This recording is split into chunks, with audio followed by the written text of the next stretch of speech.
So for today's deep dive, we're dropping you right into a city that's, well, it's on fire. We're talking about Malonia City. It's a place where any sense of political stability has just vanished. Yeah, it's been replaced by this nightly drumbeat of authoritarian movements marching in the streets. You have armies from other countries just massing on the borders, ready to tear the whole place apart. And this really isn't just a story about war. I mean, that's the backdrop. But the core of it is this massive political and really societal collapse. Exactly, and it forces this young man, Anselm, to confront something terrifying. He has to realize that his entire identity, everything he thought was true, The love he has for his family. right, and even the future of his entire country, it's all connected to these secrets that have been buried for, what, 2 decades? It is the ultimate pressure cooker. You have this kid, Anselm, and he's just stuck. He's caught between his life in a little shop on Trader's Row and this frozen occupied outpost called Archivets. And while all that's happening, he's navigating this insane identity crisis. It's fueled by everything. High-stakes political assassinations, these cryptic prophecies that keep popping up. So our deep dive today is going to be focused completely on unpacking this stack of sources from Catherine Banner's Voices in the Dark. Okay, so our mission here is to guide you through all these overlapping crises. You've got the identity crisis, you've got the political exile, this mysterious legacy, and we're going to do it by focusing on three really critical turning points. The first has to be the immediate fallout from the murder of this revered figure, Aldebaran. Then the big one, the catastrophic moment Anselm realizes who his two fathers, yes, two fathers, truly were. And finally, the terrible, terrible mistake he makes that basically exposes the next generation's only hope to the enemy. And the stakes here, they feel so relevant. I mean, it's not just about a fictional country. It's really about how we look at history and inherited guilt. Absolutely. You really have to understand how the last war, the one Anselm never even experienced, is being dug up and really weaponized by this new regime. And how that legacy forces the choices he has to make right now in the immediate present. The fate of Malonia, it kind of all comes down to whether one boy can find it in himself to forgive the impossible. I think that's the perfect way to put it. Okay, let's get into it. We're going to start at the point of fracture. Malonia City, right after a major political assassination. The gathering storm. So the catalyst for everything, the thing that kicks this all off, is the death of Aldebaran. And he's a figure who seems to just... He embodies all the unresolved tensions of Malonia itself. I mean, for Anselm, he was an intimate part of his life. He's like a family friend, right? Yeah. An uncle figure. Exactly. The kind of guy who did magic tricks for the kids and who Anselm calls the cleverest and most impressive man they knew. But he's killed. And his funeral becomes this huge national moment. A moment of reflection, yeah, but it completely depends on who you ask, whether it's tragic or something to celebrate. Right. And the sources really emphasize just how influential this guy was. It wasn't just some local politician who died. No, not at all. You have foreign heads of state attending the funeral. They're in their formal regimental uniforms. And I love that detail where the text notes the rain was falling like arrows and spattering their pristine uniforms with mud. Yes. That imagery is so powerful. It's like the rain itself is just defiling the ceremony, the pomp of the old order. It suggests that even all this international respect, it can't protect Malonia from the chaos that's already started. That contradiction is so important. It's our first real look into Malonia's completely fractured history. Because while you have these foreign dignitaries honoring him... His own neighbors are suspicious. They're calling him a collaborator. Exactly. Why? What does that even mean in this context? Well, that word collaborator, it reveals everything about Malonia's failure to create a shared identity after their last big revolution, the liberation. The one against the Lucen government. Right. Aldebaran was clearly part of the... let's call it the stabilization phase that came after that dictatorship. He was trying to build a lasting peace. But for the hardliners, for the people who saw the liberation as a continuous ongoing revolution. Anyone who tried to compromise, who tried to make peace with external powers or internal factions. They were automatically a traitor, a collaborator. You see it with characters like Mr. Barone, who just flat out says all the world knows he was a collaborator. So the wounds from Lucian's dictatorship, they never actually healed. Not at all. They just festered. And that created this environment where a national hero could, at the same time, be a neighborhood villain. And this power vacuum, it gets exploited instantly. Oh, immediately. The imperial order. And we should be clear, this is the rising authoritarian group, basically a military junta with Assyrian money and weapons behind them. They were just waiting for this. Aldebaran's death clears a path. Power starts shifting, and it shifts fast and in a very ominous direction. It favors people who are directly linked to the old regime. We're talking about Joseph Marcus Sawyer. Exactly. He gets appointed to this major position of power, and he's tied directly to General Marlin and, critically, to the old, hated Lucian government. So this isn't just a political shuffle. It's an ideological U-turn, a complete reversal. It's a calculated resurrection of the past. It is. Anselm hears his friend Michael talking about how furious his father is over this, saying Sawyer is no choice for chief advisor. The imperial order isn't even pretending to build something new. They're explicitly bringing back the most oppressive parts of the dictatorship that the liberation was supposed to have destroyed. And by doing that, they're kind of validating what the neighbors were saying about Aldebaran. They're using that historical discontent, that division, to justify their own takeover. And then the threat becomes very, very real and very physical right after the funeral. Yeah. Anselm sees it, this unearthly silhouette in the shadows across the street, a man with a rifle across his back just watching their house. And that's the starting gun. That man with a rifle is the immediate, non-negotiable proof that the family is now a target. It's the beginning of the surveillance. And as we find out, this isn't random. It's not just general political targeting. This is personal. Yeah. This is the history they tried to bury Leo North's history, coming back to haunt them. So Aldebaran's death didn't just create a political vacuum. It let the imperial order start settling some very old, very dangerous scores. In that initial surveillance, it escalates so quickly into a full-blown societal collapse. The sources track the pace just brilliantly. First, the imperial order starts marching every night. You hear men chanting something over this constant drumming. And then suddenly, the external threats, the armies from Alcyria, Titanica, Markovi, they're not just some theoretical problem anymore. They're real. This is a masterclass in how a society just implodes. It goes from unstable to violently breaking apart. And Melonia's king, Cassius, had promised them. He promised the country would not go to war. It was in the newspapers, stated explicitly. And this creates this false sense of security that is just shattered on Liberation Day, July 29th. And shattered violently. The declaration of war comes during the Liberation Day speech itself. Can you imagine? No. Yeah? It triggers immediate gunshots, angry shouting all across the city. The biggest assurance from the central government is revealed as a total lie in the most chaotic way possible. And that's what triggers the exodus. You see, the warnings from the old resistance figures like the barons turn into these desperate plans for escape. Michael's father is just ranting on about it day and night. Right, because he sees the writing on the wall. He's seeing other people already fleeing from Alcyria, and he says he's not going to stick around for another war. It tells you he lived through the last one and knows exactly how horrific it can be. The Baron's finally leaving. It feels so symbolic. Oh, it's profoundly symbolic. They sell their family shop, an establishment that had been there since the time of the very first King Cassius. So when the old resistance, the people who anchored that community, are willing to give up a legacy that goes back generations. That's it. That's the signal that the old Melonian order is finished. It's over. And for Anselm, this is just devastating. Michael is his oldest friend, and he just leaves. Abruptly. Can't even give him an address where he's going. And that forces Anselm to confront this deep isolation, this painful division that war creates. He's not reading about history in a book. He's watching his world dissolve through the empty space where his best friend used to be. The chaos is just everywhere. You even see it in the news about the king. The headlines are alternating day by day. One says, King Cassius feared dead. And the next says, King Cassius in hiding. The central symbol of the nation's legitimacy is just gone. And the story around him is being deliberately confused.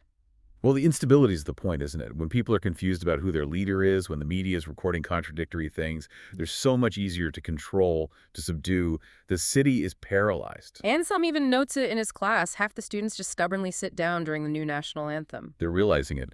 This new world order, driven by Alcyrian tech and Alcyrian power, it isn't coming. It's already here. So, as the city is figuratively and literally starting to burn, we turn to Anselm's adoptive father, Leo North. The gentle secondhand trader who loves books. Yeah, and he starts to completely unravel. Leo has always carried this deep melancholy, this weight from his own family's history. His parents, Harold and Amelie North, disappeared 2 decades ago.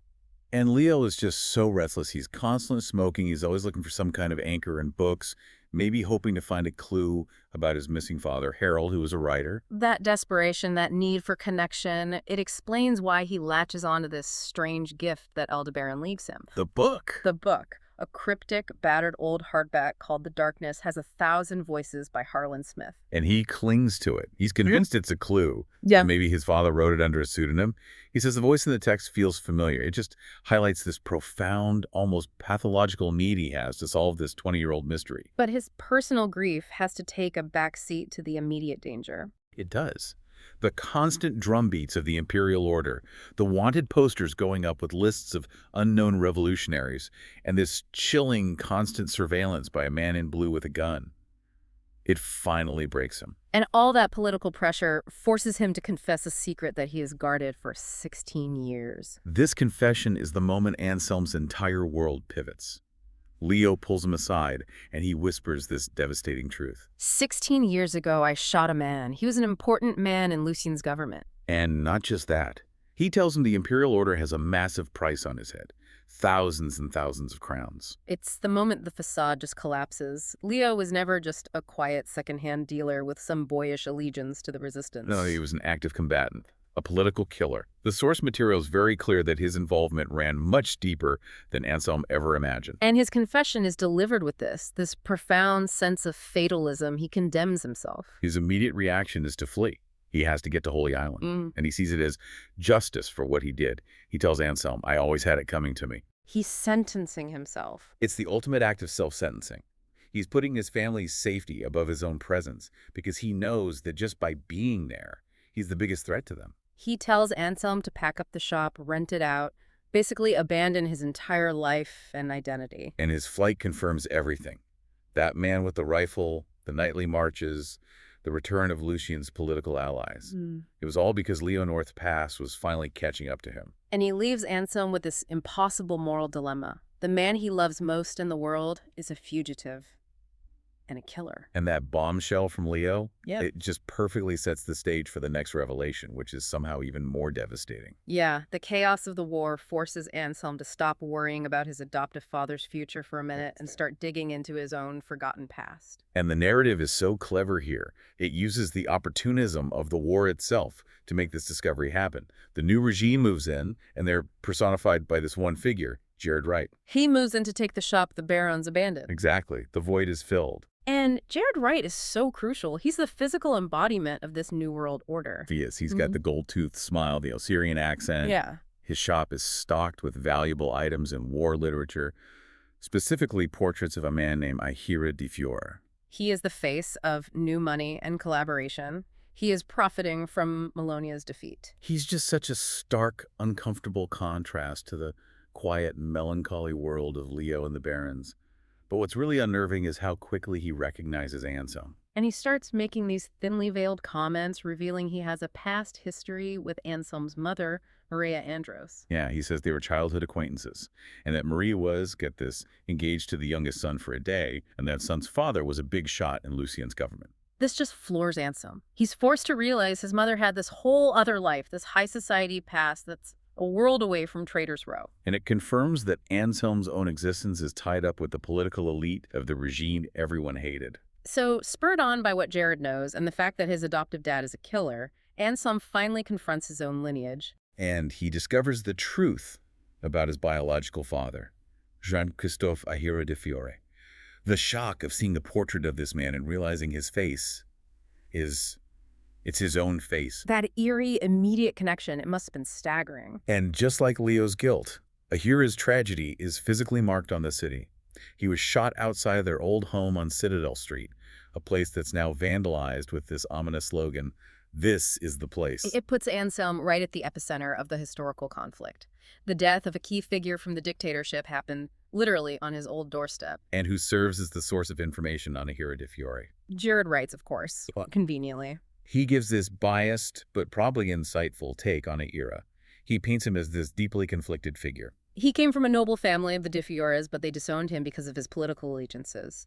Jared calls him an idealist. Absolutely brilliant, self-taught. But one who grew unbalanced towards the end. Ahira's life story, is the definition of tragic political ambition. He lost his inheritance, he lost his social standing, but he gained immense power. He was Lucian's right-hand man. So he was driven by this belief in change, but he was ultimately corrupted by the very power structure he joined. And that's crucial for Anselm to understand. A hero wasn't just a simple monster. He was a compromised idealist. Jared also claims that right before he died, a hero regretted his past, that he saw his involvement with Lucian as a huge mistake. And as an attempt to make amends, he left his entire fortune, the house, the estate, all the money to Anselm in his will. But is that genuine amends, or is it just a final, complicated act of guilt? Well, the gesture is immediately undercut by the reality of a hero's burial, or lack thereof. Anselm finds out he doesn't have a real grave. His ashes were taken, and his only memorial is a damaged cross at a place called Devil's Cross. A historical site reserved for the notorious. Exactly. A hero died a condemned man, and the place of his memorial reflects that. We have to talk about the inscriptions on that memorial stone. They perfectly capture the division in Malonia and the weight Anselm inherits. They're so powerful. On one side, someone has just scrawled, "I hope all your descendants follow you to hell." And on the other side, carved properly, it says, "Martyred for his belief in freedom." That stone is the nation's unhealed wound made visible. He's simultaneously this figure of absolute fear and revulsion, someone whose entire bloodline should be extinguished, and a tragic hero who died for a cause, however misguided. So for Anselm, this means his birth father isn't just a ghost. He's a permanent, public symbol of the political conflict that is tearing his world apart. He doesn't just inherit money, he inherits a legacy of societal fear. And that leads him to the most agonizing realization of all, the convergence of his two fathers' fates. It doesn't happen easily. It starts with Anselm confronting his mother, Maria, about Ahira. And she reveals the immense cost of that relationship. She was only 15. She loved Anselm fiercely, but Ahira was the worst thing that ever happened to her. She blames him for her family losing their bank, their house being seized. Her father's health failing after being sent to the border. Maria's history explains so much about her. Her fierce protection of Anselm, her quiet life on Trader's Row. She was trying to escape Ahira's shadow. But the shadow is inescapable, and Anselm starts putting the pieces together. Leo confessed to shooting an important man in Lucian's government 16 years ago. Ahira, a powerful man in that government, was killed outside their home at that exact time. And Anselm has to ask his mother the devastating question. And she confirms it, or as close as she can. She says she thinks he did shoot Ahira. And she reveals that Leo often talks in his sleep. He confesses things he would never say when he's awake. That's such a subtle, powerful detail. So his guilt was so overwhelming, it was literally bubbling up uncontrollably when he was at his most vulnerable. And Maria chose to live with that, to hide it. And there it is. The narrative's central, agonizing knot. The man Anselm loves and sees as his true father, Leo, the resistance killer, is very likely the murderer of the man whose blood he carries, Ahira, the idealist war criminal. Anselm is now related to both the persecuted and the persecutor, the revolutionary and the tyrant's right-hand man. And the sources reveal one final crushing detail about Ahira's death. It was a suicide, not a clean assassination. Right, he was shot outside his own home, and he left a note with a final damning instruction for his son. Anselm, never forgive me. I want to die condemned and stand condemned forever. It just elevates the tragedy to a whole new level. Ahira had just gotten back from the Alsyrian border that night. He was sickened, drinking heavily. His judgment was gone because of the horrors he'd seen. He felt he'd done so much harm he was already damned. So Leo may have pulled the trigger, but Ahira had already reached this place of complete self-hatred. The weight of this on Anselm is just immense. His birth father demanded that he carry this perpetual condemnation, while his adoptive father abandoned him out of his own consuming guilt. How do you even move forward from that? When your whole identity is defined by two men who represent the nation's irreconcilable conflict. You can't. And that crisis of the past immediately gives way to the pressure of the future. As Anselm is trying to process this dual betrayal, the narrative shifts. It demands action, not just reflection. The focus moves to the younger generation. And to the concept of magic, which in this world is less about fantasy and more about political capital. Anselm's younger sister, Jasmine Stella Andros North is her full name. She has these latent powers that are just starting to emerge. She sometimes uses them without meaning to, like lighting a fire by accident. And this makes her, and anyone with abilities like hers, a clear political liability. She is terrified. And for good reason. Reports are circulating that the Imperial Order wants to lock up people with powers. Which confirms that magic isn't just a special talent, it's perceived by the authoritarian regime as an inherent threat to their control. It's a force of unpredictable, autonomous will. And this brings us right back to Aldebaran's crucial, almost philosophical theory of magic. Yes. He believed it wasn't mysterious, it wasn't some passive gift you inherit. He said, the will to act is the talent. Magic had seemingly died out because generations who were persecuted under the old regimes, they lost the heart for it. This is the thematic core of the entire conflict. Aldebaran redefined magic as moral and physical courage, the sheer resolve to challenge the status quo. If you lose the will to act, If you resign yourself to being condemned. the power vanishes, which links back directly to Ahira demanding perpetual condemnation and Leo running away into self-exile. Both men lost the will to forgive or to fight constructively. And the sources show us a parallel story that confirms Aldebaran was committed to preserving this magical resistance. We see it with Rigel, also known as Richard. Rigel was Aldebaran's pupil and the former head of the Secret Service. He was tasked with preserving this legacy. He was Aldebaran's only pupil, even though Aldebaran usually only taught relatives. Right, and the fact that Rigel's own father shared a similar tragedy, losing his family after active service, it suggests this bond between them was forged in shared pain and commitment. Aldebaran gives Rigel a physical list of people with powers. Rigel is first. A woman named Anna de Vere is second. His own daughter Juliet is third. And the king's son is fourth. This isn't just a list. It's a deliberate generational structure for resistance. It's designed to survive the authoritarian purge. Aldebaran was proactively planning for the future. He believed these individuals were necessary to oppose the imperial order. So he didn't just leave behind a theory and a list. He left a literal roadmap for the future, a prophecy. He hid it inside a carved wooden box that he gave to Jasmine, intended for the last descendant. It's a physical manifestation of hope, locked away. The sources note the box came from a story Aldebaran used to tell about smugglers, which suggests he deliberately hid this incredibly important political document in plain sight, using fiction as a container for fact. This prophecy is Aldebaran's life's work. It's meant to guide his successors through the coming darkness. It holds immense power, the power to mobilize belief and resistance. And it is the exact thing that Anselm, driven by desperation, decides to sell. We've arrived at the core of Anselm's tragic mistake, the betrayal for survival. Maria's pregnancy is high risk, and his hand is forced. They need 2,000 crowns for hospital care. So Anselm, faced with a choice between some abstract political future and the immediate life of his family, goes to Jared Wright. His motivation is pure. He's trying to save his mother and his unborn sibling, but he sells the prophecy for 5,000 crowns. It's a significant immediate gain. He trades the future for the present, and the results are catastrophic. Jared, the collaborator, immediately publishes the prophecy. He weaponizes the information. He knows it will give people the will to fight back, but he uses that hope for his own opportunistic reasons. It's the ultimate ethical disaster. Anselm gets the money to escape, but he sacrifices the resistance's strategic advantage. And the final agonizing twist comes when Jasmine figures out the prophecy's true meaning. The last descendant isn't her. It isn't Anselm. It's the unborn baby. The irony is just, it's so rich. The money he got from selling the prophecy saved the baby's life, but in the same act, condemned his future. The baby is born in the middle of the invasion's chaos, and they christen him Harlan, a name heavy with historical connection. Yes, Harlan, which echoes Harlan Smith, the pseudonym of the author of that cryptic book, Aldebaran Left. The same book Leo believed was written by his missing father, Harold North. So this one name links the baby directly to the tragic, lost history of the North family and to the magical future of Aldebaran's resistance. And the consequence of Anselm's choice is immediate and devastating. He sold the identity of the future's key resistance figure to the enemy. The baby is instantly listed on the Imperial Order's wanted posters as the last descendant of Aldebaran. The money helped the family escape, but the prophecy ensured that even as an infant, the child could not escape the political consequences of his birth. With Harlan now a marked target and the Imperial Order in full control, the family has to flee.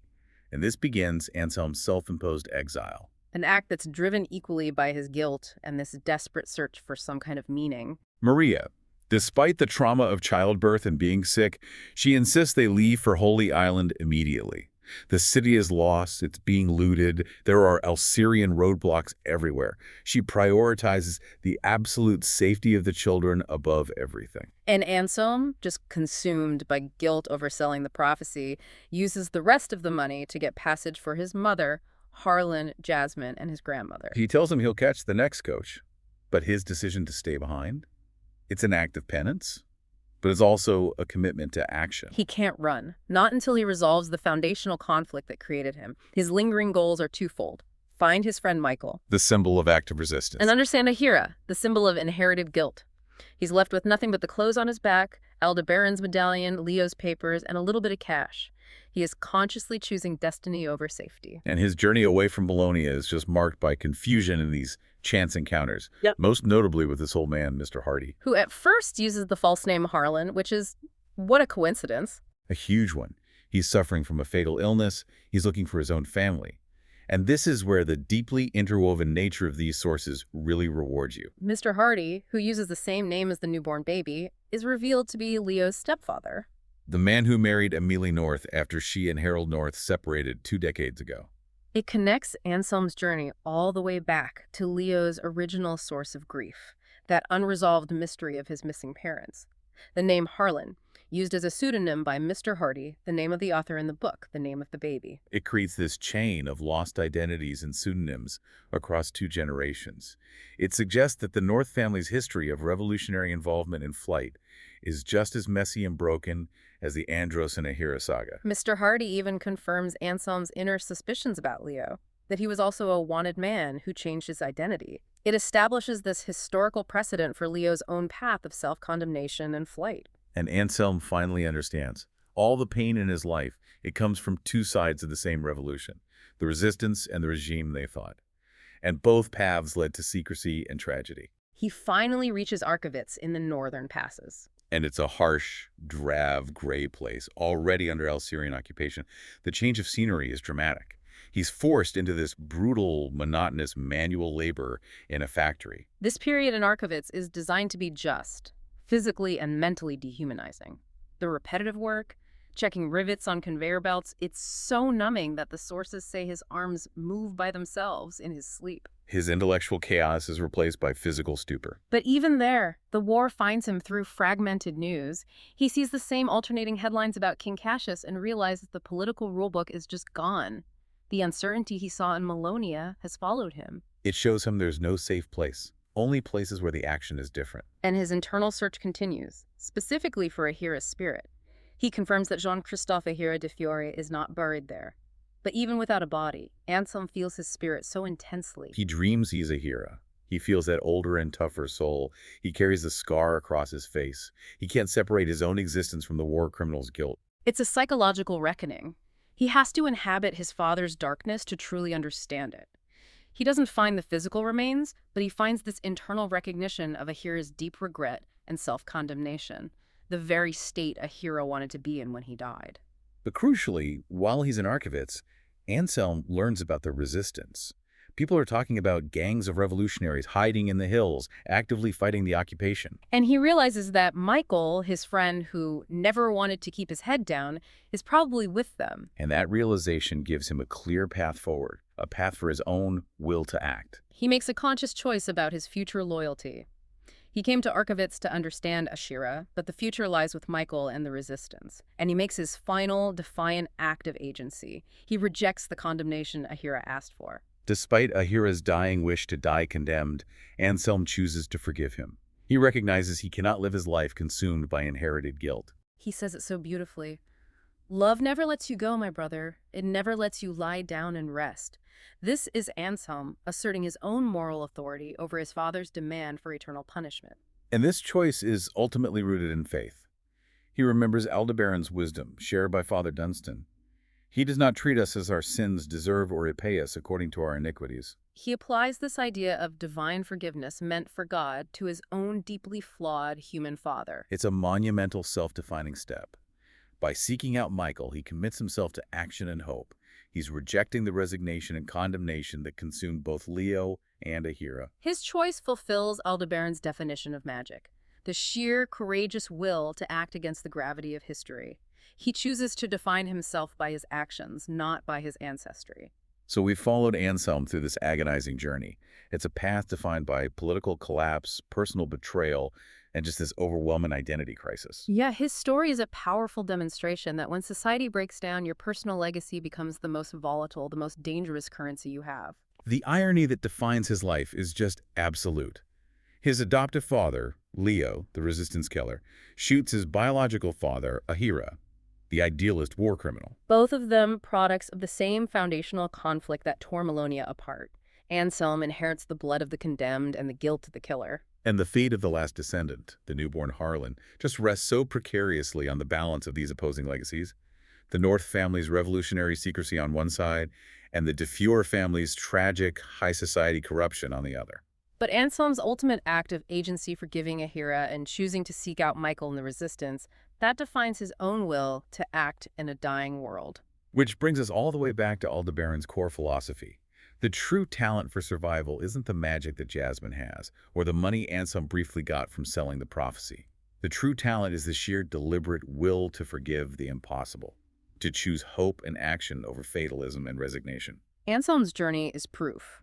Even when your entire life is built on deceit and murder, you still have the power to define the moral structure of the person you become. So when you have those two opposing family truths, the revolutionary killer and the idealist war criminal, converging in one boy's identity, and the only known prophecy hinges on his newborn brother, is the real magic required for survival, not some latent power.